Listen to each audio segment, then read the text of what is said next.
செய்து தேவனுடைய வார்த்தைக்கு நாங்கள் கடந்து செல்வோம். பரிசுத்தமுள்ள பிதாவை உம்மை சோதரிக்கிறோம், துதிக்கிறோம் ராஜா. தேவாதி தேவனை உமக்கு நன்றி செலுத்துகிறோம். சர்வ வல்லமையுள்ள கர்த்தாவே, இந்த நாளுக்கு நன்றி, இந்த நேரத்துக்கு நன்றி சுவாமி. ஆண்டவரே, உடைய வார்த்தைகளை நாங்கள் தியானிக்கவும், உடைய வார்த்தைகளை ஆண்டவரை கேட்டு அதன்படி நடக்கவும் வாழவும் நீர் கற்று தருகிறதுக்காக உமக்கு நன்றி செலுத்துகிறோம். ஆண்டவரை, மனுஷன் அப்பத்தினால் மாத்திரமல்ல தேவனுடைய வாயிலிருந்து புறப்படுகிற ஒவ்வொரு வார்த்தையினாலும் பிழைப்பான் என்ற பிரகாரம் ஆண்டவரை, உடைய வார்த்தையினாலே பிழைக்க நீர் எங்களுக்கு கற்று தருகிறதுக்காக உமக்கு நன்றி செலுத்துகிறோம். தகப்பனே, வார்த்தை ஆசீர்வதியும் வார்த்தையை நாங்கள் எங்களுக்கு எடுத்துக்கொண்டு சுவாமி அதன்படி வாழ எங்களுக்கு கற்று தரும்படியாக ஜெபிக்கிறோம். எல்லாவற்றையும் உடைய கரத்திலே ஒப்புக் கொடுக்கிறோம். அடியனை உடைய கரத்திலே ஒப்புக் கொடுக்கிறேன் ராஜா. ஆண்டவரை, நான் என்னுடைய சுயம் அல்ல, நீர் பேச வேண்டும் என்று சொல்லி ஜெபிக்கிறேன். இயேசுவின் நாமத்தில் ஜெபம் பண்ணி இருக்கிற பிதாவே, ஆமென். ஹல்லேலூயா. இந்த நாளிலும் நாங்கள் புதிய வருஷத்திலே முதலாவது மாசத்திலே நாங்கள் கடந்து வந்து கொண்டிருக்கிறோம். புதிய வருஷத்திலே நாங்கள் பார்ப்போமா இருந்தால் உலகத்துக்குரிய காரியத்தின்படி ஆக்கள் என்ன செய்வாங்கன்னா, புது வருஷம் தொடங்கிட்டோன்னே ஏதாவது தங்களுக்கு இருக்க கெட்ட காரியங்களை அகற்றி நல்ல காரியங்களை தாங்கள் கடைப்பிடிக்கிறதுக்காக தங்களை ஒப்பு கொடுத்து சில தீர்மானங்களை எடுப்பார்கள். நான் இப்படி செய்யாமல் நான் அப்படி செய்வேன், இப்படி செய்யாமல் நான் இப்படி வாழ கற்றுக்கொள்வேன் என்று சொல்லி நோமலாகவே உலகத்தில் இருக்கிற எல்லாரும் அப்படிதான். நாங்கள் ஆண்டவருக்குள்ள இருக்கிற பிள்ளைகள் என்ன செய்வோம்னா, ஆண்டவர் தந்த வாக்கு தத்தத்தை எடுத்துக்கொண்டு அதன்படி ஜெபம் பண்ணி ஆண்டவரிடத்திலே இன்னமாய் கிட்டி சேர அவர்கள் தங்களை ஆயத்தப்படுத்தி கொள்வார்கள். தேவனுடைய வார்த்தை சொல்லுகிறது, பயப்படாதே நான் உன்னோடு கூட இருக்கிறேன். அந்த பயப்படாதே நான் உன்னோடு கூட இருக்கிறேன் என்ற வார்த்தையை நாங்கள் பார்ப்போமா இருந்தால், தேவன் எந்த நாளும் எங்களுக்கு ஏதாவது ஒரு பயம் வரும். அந்த நேரத்தில் நாங்கள் அந்த பயப்படாதே தேவன் என்னோடு கூட இருக்கிறார் என்று சொன்ன வார்த்தையை நாங்கள் எடுத்துக்கொண்டு அதன்படி நாங்கள் வாழ வேண்டும். ஹல்லேலூயா. சில பிரசங்கங்களை நீங்கள் கேட்ட நேரத்தில் சில பேர் நானும் கூட சொல்லியிருக்கலாம், 366 நேரம் பைபிளில் இப்படியான வார்த்தை எழுதப்பட்டிருக்கிறது, பயப்படாதே என்று சொல்லி, நான் உன்னோடு கூட இருக்கிறேன் சொல்லி எழுதப்பட்டிருக்கேன் நானும் கூட பிரசங்கம் பண்ணியிருக்கலாம். ஆனாலும் எனக்கு நேற்று இந்த வார்த்தைகளை நான் தியானிக்கும் போது எனக்கு ஒரு ஆண்டவர் ஒரு வெளிப்படுத்தலை தந்தார். இந்த 366 நாட்களையும் நாங்கள் ஆண்டவருடைய வார்த்தையை நாங்கள் அவ்வளோத்தையும் கொடுத்து இந்த 366 நாளையும் நாங்கள் கொடுத்து சொல்கிறோம். இவ்வளவு நேரம் தான் ஆண்டவருடைய வார்த்தை பேசப்பட்டிருக்கிறார் என்று சொல்லி நாங்கள் சில வழியில் எடுத்துக்கொள்கிறோம். ஆனால் அது அப்படி அல்ல. அது பைபிளின் படி நாங்கள் பார்ப்போமா இருந்தால், பைபிளில் அது எத்தனை தரம் எழுதி இருந்தாலும் ஆண்டவருடைய வார்த்தை ஆண்டவருடைய வார்த்தை தான். அது நான் 366 நாளுக்குத்தான் நான் எடுத்துக்கொள்வேன் சொல்லி நான் தீர்மானம் எடுக்கிறதுக்கு நான் பாத்திரம் இல்லை அதுக்கு. அப்போ நாங்கள் எங்களுக்கு வாழ்நாள் முழுக்க நாங்கள் இந்த உலகத்திலிருந்து நாங்கள் ஜீவன் பிரிய மாட்டோம். ஆண்டவருடைய வார்த்தையை எடுத்துக்கொள்ளணும். என்னண்டு, பயப்படாதே நான் உன்னோடு கூட இருக்கிறேன், நான் உன்னோடு கூட இருக்கிறேன். அதாவது இப்படியாக நாங்கள் இந்த நாட்களை நாங்கள் கடந்து வரக்கூடாதே நான் உன்னோடு கூட இருக்கிறேன் என்ற வார்த்தையை நாங்கள் குறித்து இன்றைய நாளும் கவனிக்க போகிறோம். ஆண்டவர் எப்படியெல்லாம் எப்படியான தேவ மனிதர்களை வழிநடத்தி வந்தார் என்றதை நாங்கள் கவனிப்போம். முதலாவதாக நாங்கள் ஆதியாகமம் 26வது அதிகாரத்துக்கு நாங்கள் 12வது வசனத்தை நீங்கள் வாசிங்கள். ஈசாக்கு அந்த தேசத்தில் விதை விதைத்தான். கர்த்தர் அவனை ஆசீர்வதித்ததினால் அந்த வருஷத்தில் 100 மடங்கு பலன் அடைந்தான். பாருங்கள், இதுல பார்க்கிறோம் நாங்கள் ஈசாக்கு விதை விதைத்தது நிமித்தம் ஈசாக்கை ஆண்டவர் ஆசீர்வதித்து அவரை பன்மடங்காய் பெருக பண்ணினார். இது தகப்பனுக்கும் கொடுக்கப்பட்டது. யாருக்கு? ஆபிரகாமுக்கு. ஆபிரகாமுடைய ஆசீர்வாதத்தை பூமி தாங்க முடியாதுன்னு சொல்லி ஒரு வசனத்தை நாங்கள் கவனிக்கக்கூடியதாக இருக்கிறது.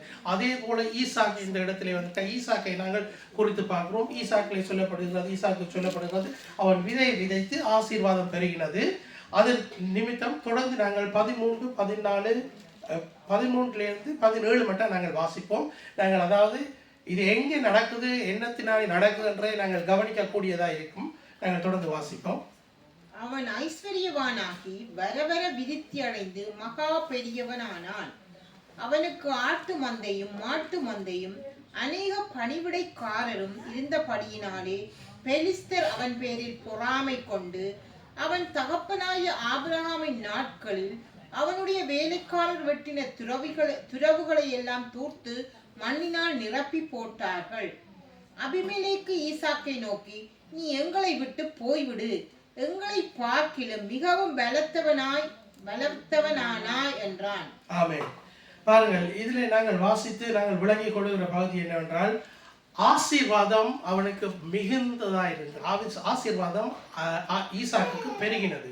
பெருகிய நிமித்தம் பாருங்கள், ஈசாக்கு வேறொரு நாட்டில் இருக்கிறது நிமித்தம் அந்த இடத்துல அந்த நாட்டு அரசன் சொல்லுகிறார் அபிமெலேக்கு, நீ இந்த இடத்தை விட்டு போய்விடு, ஏனென்றால் உன்னை நாங்கள் நீ எங்கள்னு பார்க்க பெரியவனும் ஆயிட்டாண்டு. இப்போ நாங்கள் எங்களுடைய சிந்தனைக்கு எடுப்போம் வேண்டாம். நாங்கள் இப்போ இருக்கிற நாங்கள் வாழ்ந்து வருகிற பூமியில நாங்களே இடம்பெயர்ந்து இந்த இடத்துக்கு வந்திருக்கிறோம். நாங்களே ஸ்ரீலங்காவிலிருந்து இந்தியாவிலிருந்து நாங்கள் இடம்பெயர்ந்து நாங்கள் இந்த தேசத்துக்கு வந்திருக்கிறோம். இந்த தேசத்திலே நாங்கள் வாழுகிற போது எங்களை ஆண்டவர் ஆசீர்வதித்திருக்கிறார். நாங்கள் ஜெர்மன்காரங்களை பார்ப்போமா இருந்தால் அவங்க எங்களில் பார்க்க ஆசீர்வாதமாயும் இருக்கிறார்கள், ஆனால் எங்களில் பார்க்க ஏழைகளாகவும் இருக்கிறார்கள். அதாவது நாங்கள் எங்களுக்கு ஆண்டவராலே நாங்கள் ஆசீர்வதிக்கப்பட்டு ஆண்டவர் எங்களை ஒரு நிலைமைக்கு கொண்டு வந்திருக்கிறார். எங்களுடைய இடத்துல ஒரு கொஞ்சம் எங்களுடைய பாக்கெட்டுக்கு கொஞ்சம் காசாவது இருக்கும். நாங்கள் ஒரு நாளைக்கு நாங்கள் சாப்பிடாம இருந்தது நாங்கள் சொல்லிடாது. எங்களுக்கு கொஞ்சமாவது ஏதாவது ஒரு வழி ஆண்டவர் திறந்து அப்படியான ஒரு வழியில நாங்கள் ஜீவித்து வருகிறோம். சில வழியில் எங்களுக்கு ஒரு மாசத்துக்கு எங்களுக்கு சம்பளம் வராட்டிக்கும் நாங்கள் அதையும் தாண்டி போற அளவுக்கு ஆண்டவர் எங்களை ஆசீர்வதித்திருக்கிறார். ஸோ இப்படி ஆசீர்வாதத்து இருக்கையில் ஈசாக்கின் ஆசீர்வாதத்தை நாங்கள் கவனித்தோமா என்றால், ஈசாக்கை அந்த இடத்துல இருந்து போக சொல்லியாச்சு.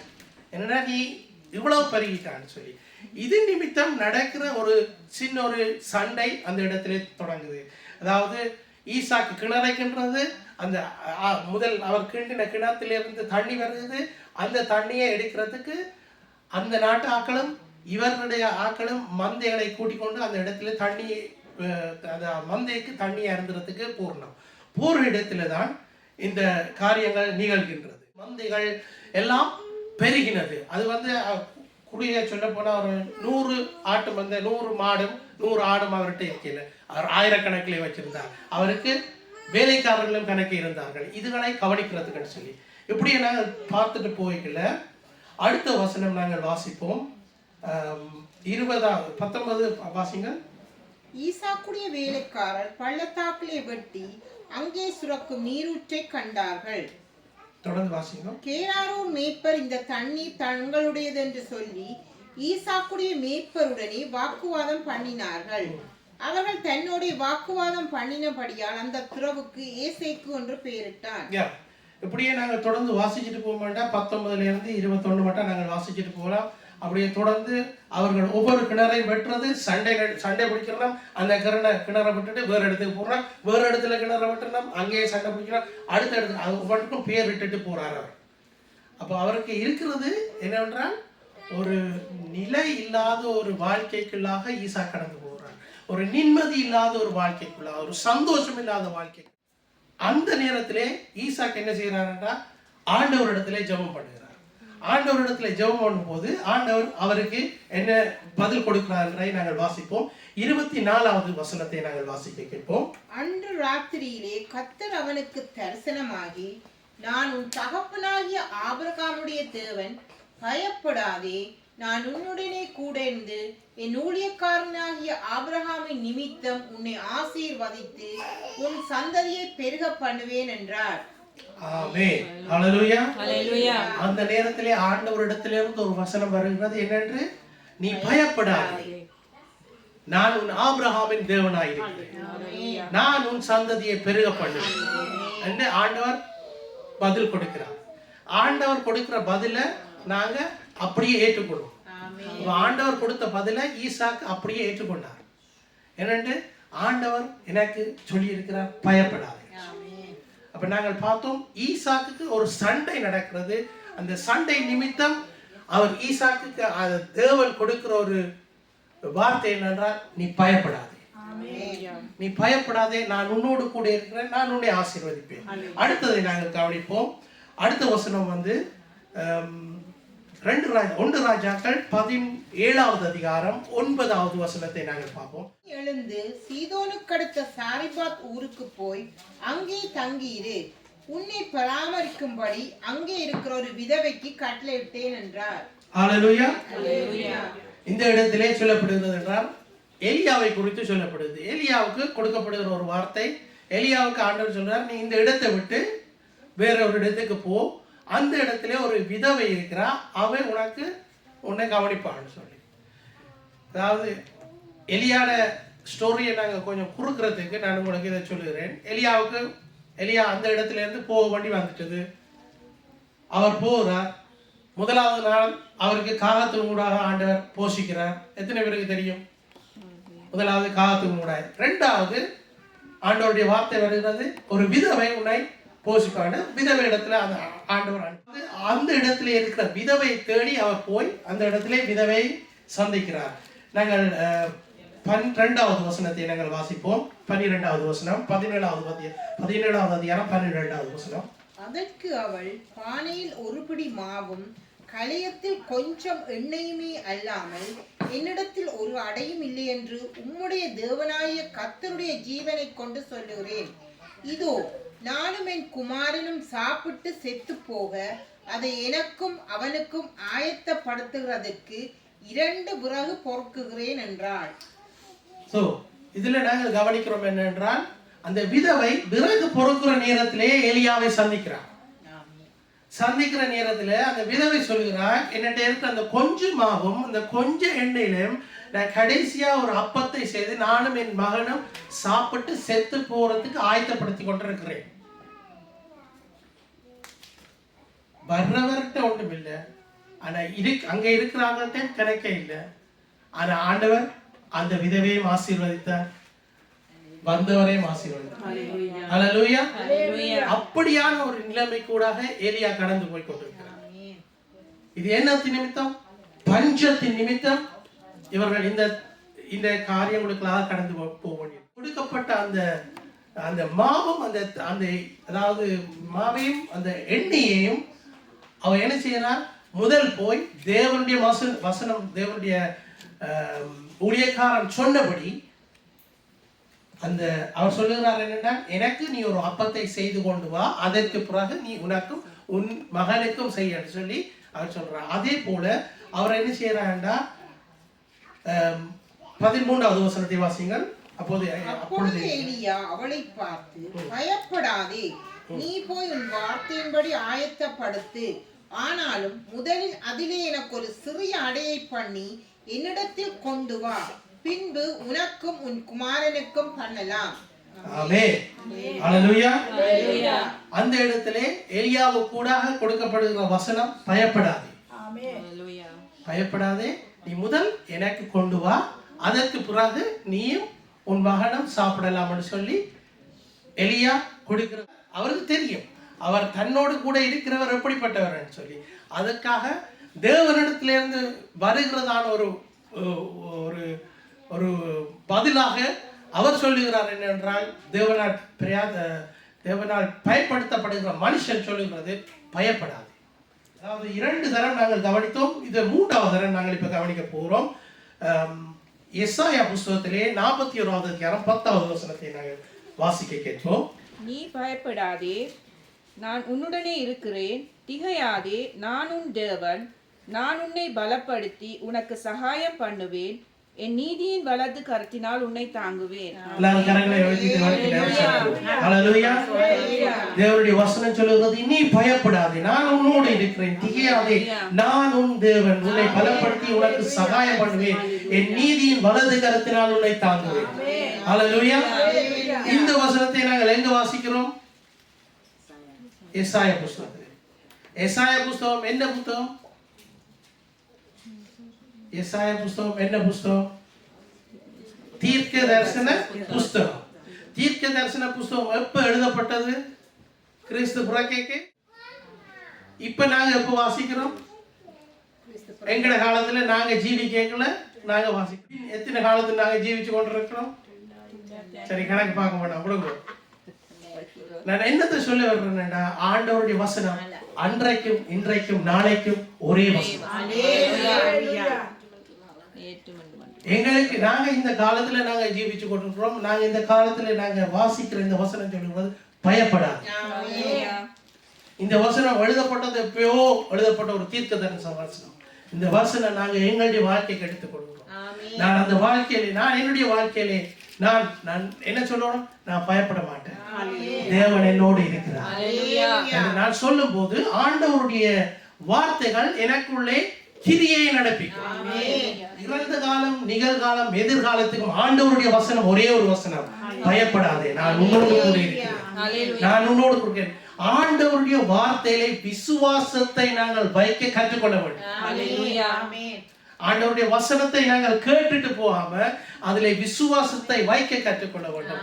யாக்கோபு புஸ்தகத்திலே அப்படியாத்தான் எழுதப்பட்டிருக்கிறது. நாங்கள் கேட்கிறவர்களா இல்லாமல் நடக்கிறவர்களா எங்களுடைய நடத்தைகளிலே நாங்கள் அதை செய்ய வேண்டும். அப்ப பக்கத்திலே இருக்க கதிரையில கையை வச்சு இப்ப நீங்க ஜெபிக்க போறீங்க, ஆண்டவர் இந்த கதிரையை நிரப்ப போறார். ஆமென். இயேசுவின் நாமத்தினாலே இந்த கதிரை புதிய ஆத்மாவை ஆண்டவர் கொண்டு வந்து இருத்துவார். அல்லேலூயா. இதுதான் நாங்க செயற்கையில நாங்க செய்யறோம். கிரியை இல்லாத விசுவாசம் செத்தது. வசனம் எல்லாம் உங்களுக்கு நல்லா தெரியும். ஆனா வசனத்தின்படி வாழ கற்றுக்கொள்ள வேண்டும். அப்பப்ப ஆண்டவர் ஒவ்வொரு வசனத்தினால ஒவ்வொரு ஊசியை போட்டு எங்களை திரும்பவும் உயிர்ப்பிக்க வைக்கிறார். ஆமென். அல்லேலூயா. பாருங்கள், அதாவது தீர்க்க தரிசனமாக உரைக்கப்பட்ட வசனம் சொல்லுகிறது, நீ பயப்படாதே, நான் உன்னோடு இருக்கிறேன், திகியாதே, நானும் தேவன், உன்னை பலப்படுத்தி உனக்கு சகாயம் பண்ணுவேன், என் நீதியின் வலது கரத்தினாலே உன்னை தாங்குவேன். ஆமென். ஆண்டவர் எங்களுக்கு கொடுக்கிற வசனம் என்னவென்றால், இந்த வருஷ தொடக்கத்தில் நானே நிற்கிறோம், நாங்கள் அப்படித்தான் எடுத்துக்கொள்ள போறோம் என்றாலும் அப்படியே எடுத்துக்கொள்ளலாம். 366 நாளும் ஆண்டவர் எங்களுக்கு சொல்லுகிறார், பயப்படாது. இல்ல எங்களுக்கு ஆண்டவர் அவ்வளவுக்கு நாங்க லிமிட் பண்ணாம நாங்க எங்களுடைய வாழ்க்கையில ஆண்டவர் நாங்கள் இந்த ஜீவனை விட்டு, அதாவது இந்த பூமியை விட்டு எங்களுடைய ஜீவன் பிரிய மட்டும் ஆண்டவர் எங்களோட, அதுக்கு புறவும் ஆண்டவர் எங்களோட தான் இருக்கிறார். ஏன்னா நாங்கள் நித்தியத்துக்குள்ளே நாங்கள் போகிறோம், நாங்கள் அவரிடத்திலே போகிறோம், அவர் எங்களோடு கூட இருக்கிறார். நாங்க தான் அவரை விட்டு சில வேளையில நாங்க சில நேரத்துல பிரச்சனைகள் பெருசா வந்த உடனே நாங்க ஆண்டவரை விட்டு ஒதுங்கி போய் வேற எங்கேயோ நின்று கொண்டு வேற ஏதோ எல்லாம் நாங்க செய்து கொண்டு நிற்போம். ஆண்டவர் சொல்லுகிறார், வருத்தப்பட்டு பாருங்கள் சுமக்கிறவர்களே, எல்லாரும் என்னிடத்தில் வாருங்கள், நான் உங்களுக்கு இறைப்பாறுதல் தருவேன். அந்த இறைப்பாறுதல் தரணும் பண்ணா நாங்க இறக்கி வைக்க வேண்டும். இன்னொரு வார்த்தையை பார்ப்போம். மத்தேயு 10வது அதிகாரம் 31வது வசனத்தை நாங்கள் பார்ப்போம். அநேகம் அடைக்கலான் குருவிகளை பார்க்கிலும் நீங்கள் விசேஷித்தவர்களாய் இருக்கிறீர்கள். ஆமென். அல்லேலூயா. இது யாருக்கு கொடுக்கப்பட்டது? இயேசுவாலே மனுஷர்களுக்கு கொடுக்கப்பட்ட வசனம். பயப்படாதீர்கள், அநேக அடைக்கலான் குருவிகளை பார்க்கிலும் நீங்கள் விசேஷித்தவர்கள். இதை நீங்க எப்படியே வாசிச்சுட்டு போனா உங்களுக்கு அதுல கொஞ்சம் விளங்கி கொள்றது கஷ்டமா இருந்தா நாங்கள் அதுக்கு முன்னுக்கு இருக்கிற வசனத்தை நாங்கள் வாசிப்போம். 27வது அதிகாரம் வாசிப்போம். 27வது வசனத்தை வாசிப்போம். நான் உங்களுக்கு இருளிலே சொல்லுகிறதை நீங்கள் வெளிச்சத்திலே சொல்லுங்கள், காதிலே கேட்கிறதை நீங்கள் வீடுகளின் மேல் பிரசித்தம் பண்ணுங்கள். வீடுகளின் மேலே பிரசித்தம் பண்ண வேண்டும் என்றால் நாங்கள் இருக்கிற வீடுகளிலே நாங்கள் அறிக்கை பண்ண வேண்டும், நாங்கள் அதை சொல்ல வேண்டும். என்னென்னு சொல்லப்பட்டிருக்கிறது? நாங்கள் பாடைகளை என்ன சொல்றோம்? வாதையும் கூடாரத்தை அணுகாது, வாதையும் கூடாரத்தை அணுகாது என்று சொல்லிக்கல. நாங்கள் உண்மையாகவே எங்களுடைய வீட்டை நாங்கள் ஒரு ஆண்டவருடைய பாதுகாப்புக்குள்ளாக கொண்டிருக்கிறோம். தலையில இருக்கிற மயிர்கள் எல்லாம் எண்ணப்பட்டிருக்கிறது. அப்ப நாங்க தலைவலி கேட்கல, நாங்க சில வழியில நாங்க கவலைப்படுவோம், என் தலைமையில எல்லாம் கொட்டப்படுது, என்று நாங்க சில வழியில கவலைப்படுவோம். சில வேளையில அந்த கவலைப்படாம இருக்கிற ஆக்களும் இருப்பினோம். ஆனா ஆண்டவருடைய சித்தம் இல்லாமல் அது விடுகிறது இல்லையா? ஆண்டவருடைய சித்தம் இல்லாமல் அது விடுகிறது இல்லை. இதை நாங்க உண்மையாகவே எங்களுக்குள்ள எடுத்துக்கொள்ளணும். எவ்வளவு ஆண்டவர் எங்களை கண்ணும் கருத்துமாக தன்னுடைய சன்னிதானத்திலே எங்களை வைத்து நாங்க இன்னுமா ஆண்டவரை நாங்க கிட்டி சேர சொல்ல ஒவ்வொரு வருஷமும் முடியுது, ஒவ்வொரு வருஷமும் தொடங்கல. ஆவிக்குரிய ஜீவியத்தில் நான் எங்க நிக்கிறேன் ஆண்டவர்கிட்ட தான் நான் அளந்து பார்க்கிறோம்.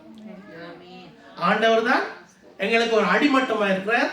ஆண்டவரிடத்துல தான் நாங்க எங்களுடைய ஆவிக்குரிய ஜீவியத்தை அளந்து பார்க்கலாம். ஆண்டவரே, நான் போன வருஷத்திலும் பார்க்க என்னுடைய ஆவிக்குரிய ஜீவியம் குன்றி போயிட்டுதா, இல்லாட்டி நான் கூட வந்துட்டேனா, ஞானம் பிறந்துட்டுதா, ஞானம் இன்னும் பிறக்க இல்லையா, எங்களுக்கு ஞானம் இல்லாதவன் ஞானத்தை கேட்டுக்கொள்ளணும்னு சொல்லி யாக்கோபு புஸ்தகத்திலே வாசிக்கிறோம். நன்மையான எல்லா ஈவும் பிதாவினிடத்துல தான் எங்களுக்கு கிடைக்குது. என்னென்ன நாங்க பெற்றுக்கொள்கிறோம்? எங்களுடைய கரங்களை உயர்த்தி தேவனிடத்திலிருந்து நாங்கள் பெற்றுக்கொண்டு அப்படியே வச்சிருக்கிறேன், அது திருப்பி கொடுக்கணும். நாங்க எங்களிடத்திலிருந்து அது மற்றவர்களுக்கு போக வேண்டும். எங்களிடத்தில் நன்மையான சகலமும் ஆண்டவரிடத்திலிருந்து நாங்கள் பெற்றுக்கொண்டு அதை மற்றவர்களுக்கு கொடுக்கணும். இல்லாதவர்களுக்கு நாங்கள் கொடுக்கணும். என்னத்தை கொடுக்கிறோம்? ஆண்டவர் உன்னை நேசிக்கிறார், ஆண்டவர் உனக்கு எல்லாம் செய்வார். ஆண்டவரை தேடி இயேசு கிறிஸ்து உன்னுடைய பாவங்களுக்காக மரித்தார், உன்னுடைய சாபங்களுக்காக மரித்தார். அவர் உன்னை தன்னுடைய ரத்தத்தினாலே கழுவி சுத்திகரித்திருக்கிறார். அவர் தன்னோடு கூட சேர்த்துக் கொள்கிறார். நீ அவருடைய பிள்ளையாயிருக்கிறாங்க. அப்படியான நன்மையான வார்த்தைகளை மற்றவர்களுக்கு நாங்கள் சொல்ல வேண்டியதாக இருக்கிறது.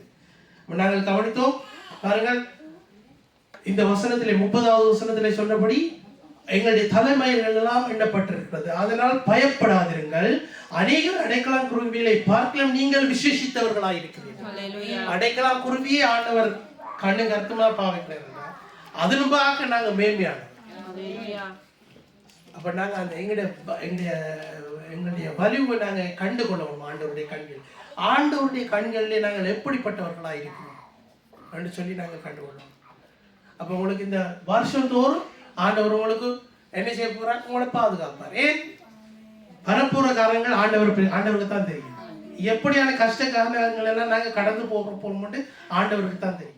ஏதுதான் நடந்தாலும் தேவனை நாங்கள் பற்றி பிடிக்கிறவர்களாய் அவர் சொன்ன வார்த்தைக்கு நாங்கள் கீழ்ப்படிந்து பயப்படாமல் ஆண்டவர் எங்களை வழி நடத்துவார் என்ற அந்த நம்பிக்கையோடு அவர் எங்களுடைய கரத்தை பிடித்தவர். நாங்க அவரிடத்தை போய் சேர மாட்டோம், எங்களை கைவிட மாட்டோம். கரம் பற்றி நடந்துடுவேன், கர்த்தரை துதித்துடுவேன். அந்த பாடலை நாங்கள் பாடி இந்த ஆராதனை நாங்கள் முடித்துக் கொள்வோம். அந்த பாடலை ஒரு பகுதியை நாங்கள் படிப்போம்.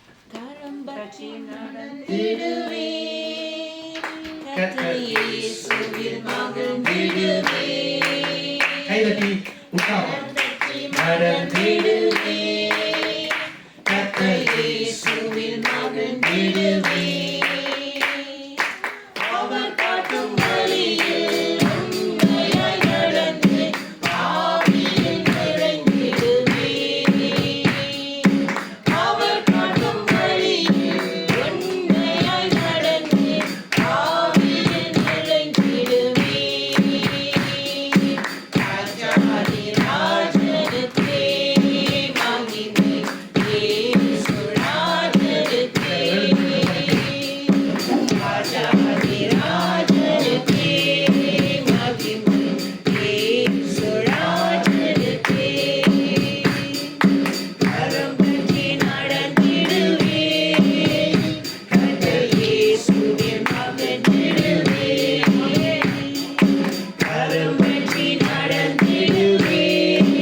நீர் தந்த வார்த்தைக்காக உமக்கு நன்றி செலுத்துகிறோம் ராஜா. ஆண்டவரை நீர் தந்த வார்த்தையிலே ஆண்டவரை நாங்கள் தொடர்ந்தும் ராஜா வழி நடக்க ஆண்டவரை நீர் எங்களுக்கு கற்று தருகிறதுக்காக நன்றி செலுத்துகிறோம். ஆண்டவருடைய வார்த்தையினாலே நீர் எங்களை பலப்படுத்துகிறேன், உங்களுடைய வார்த்தையினாலே எங்களை வழி நடத்துகிறதுக்காக உமக்கு நன்றி செலுத்துகிறோம்.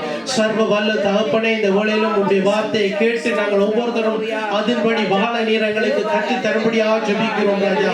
ஆண்டவரை உங்களுடைய கரத்திலே எங்களை முற்றும் முழுதுமாக ஒப்பு கொடுத்து ஜெபிக்கிறோம். எங்களை பொறுப்படுத்தி வழி நடத்துவீராக ராஜா.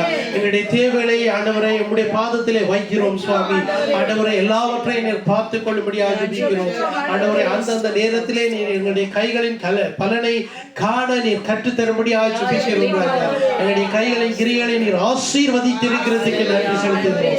இயேசுவின் வல்லமையுள்ள நாமத்தினாலே ஜெபம் பண்ணி இருக்கிற பிதாவே, ஆமென், ஆமென்.